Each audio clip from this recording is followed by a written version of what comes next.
अखंड भारत। वैज्ञानिक मानते हैं कि समुद्र के गर्भ से सबसे पहले तिब्बत का हिस्सा बाहर आया। ये वो वक्त था जब कैलाश धरती का केंद्र था। वैज्ञानिक भाषा में इसे एंजिया कहा जाता है। पुराने जमाने में जम्बू द्वीप यानी एशिया को ही रहने योग्य उत्तम स्थान माना गया, जिसमें यूरोप के भी कुछ हिस्से शामिल थे। जम्बू द्वीप को लाख योजन वाले खारे समुद्र ने घेर रखा है। इस क्षेत्र में इजराइल से चीन और रूस से भारत तक का क्षेत्र आता था। आज का भारत तो इसका एक हिस्सा मात्र है। बावजूद इसके ये कितना विशाल था, इसका अंदाजा आप इसी से लगा सकते हैं कि शास्त्रों में इसकी नदियों के किनारे उत्तर और उत्तर पश्चिम में हूण और पारसियों के रहने का जिक्र मिलता है। तत्कालीन भारतवर्ष में पूर्वी किनारों पर किरात और पश्चिमी किनारों पर यवनों के बसे होने का जिक्र भी है। दरअसल जम्बू द्वीप को आज का यूरेशिया भी कहा जाता है। इसी में आज का भारत है, जो कि कभी उसी वृहद आर्यव्रत का हिस्सा था।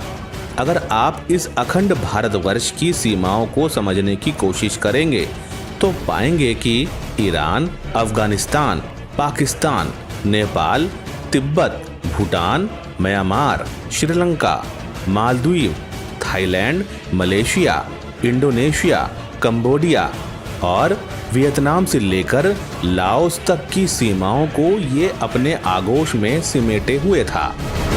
कहते हैं कि महाभारत काल में सत्ता के मजबूत केंद्र ध्वस्त हो गए। 2500 साल बाद कमजोर हुए भारत में एक बार फिर युगदृष्टा चाणक्य ने जान फूंक दी। वायु पुराण के मुताबिक ऋषभ पुत्र भरत के नाम पर इस देश का नाम भारतवर्ष पड़ा। हालांकि ज्यादातर लोग शकुंतला पुत्र भरत के नाम से इसे जोड़ते आए हैं। माना जाता है कि प्राचीन काल में जम्बू द्वीप ही एकमात्र ऐसा क्षेत्र था जो सबसे ज्यादा रहने योग्य था।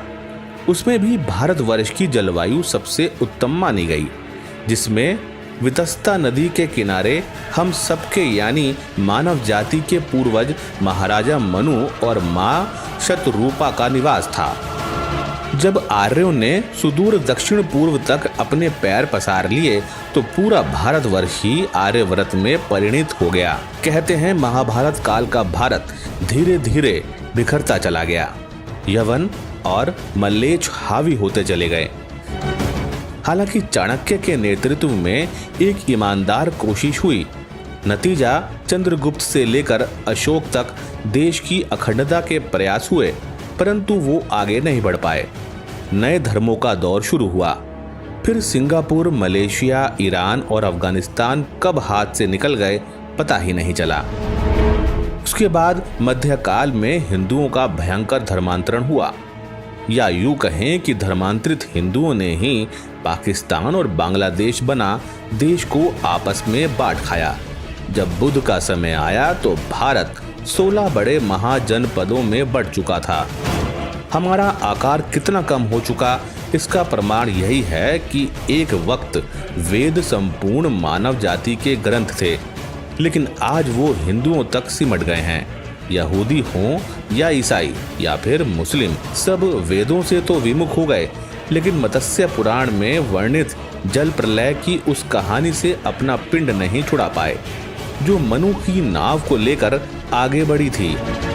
बेहतर होगा एक बार फिर से इस धरा के लोग अगर अपने अतीत की जड़ों की ओर झांकने की कोशिश करें तो खंडता को अखंडता की ओर ले जाने में आसानी होगी।